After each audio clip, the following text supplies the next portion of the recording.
Hi everyone, this video is on tones and semitones for the grade 1 series. Okay, so you'll actually find in this video, if you're a keyboard player or a pianist, you actually have a bit of an advantage because it always helps if you can picture a piano in theory. And you'll see why. If you play all the white notes from C to C on a keyboard, you'll be playing the scale of C major. That's all the white notes from C to C, a full octave. You'll be playing the scale of C major. The distance between every white note and the next note is not always the same. If a black note comes between them, the distance is a tone, and it's shown you in this example here. So between A and B, there is a tone because we have a black note here. If there is no black note between them, the distance is called a semitone. A semitone, meaning half a tone. Semi being half, like a semicircle, half a circle. And the example it shows here is the notes E and F because there is no black note there. So it's a semitone. But there's a simpler way to look at this, which is the distance of a semitone is the distance between any note and the note the closest to it, black or white.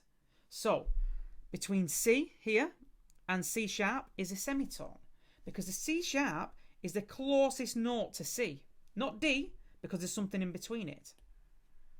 The distance between B and C is a semitone because there is no black note here, so it's the closest note to B. But the distance between G and A is a tone because there is a note in between there, which is of course the G sharp. So the distance between any note and the note closest is a semitone. Now, it has a really important thing written here, which says if you are a string player, you can feel the different distances between tones and semitones with your left hand fingers. So if you don't know that already, please get in contact with your string teacher. I'm sure they'll be more than happy to explain that and even demonstrate on their instrument for you.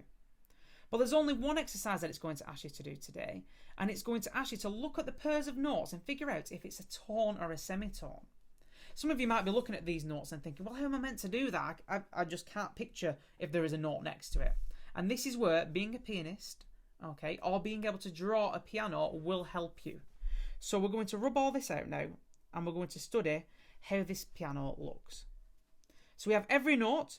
So we have C, D, E, F, G, A, B and C. We have groupings of twos of black notes, 1, 2, and threes, 1, 2, 3. And they come next to C and next to F. So if you can draw yourself a piano, so if we move that out of the way now, and draw ourselves a piano, so C, D, E, F, G, A, B, and draw ourselves some black notes. So there's a black note, there's a black note, and then we know the rest are next to F, here, and here.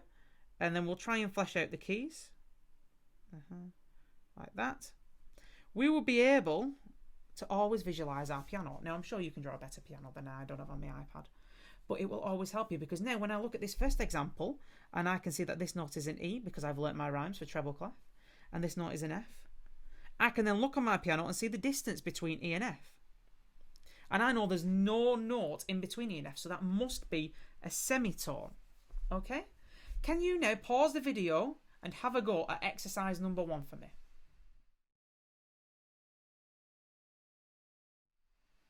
Great, so how have you got on? Have you been drawing your pianos? Have you learnt how your piano layout works? Let's have a go. Let's see if you've got the correct answers. So we have G and we have A. So there is a note in between G and A, so that has to be a tone. We have D and we have C. There's a note in between them, so that's a tone. C and B.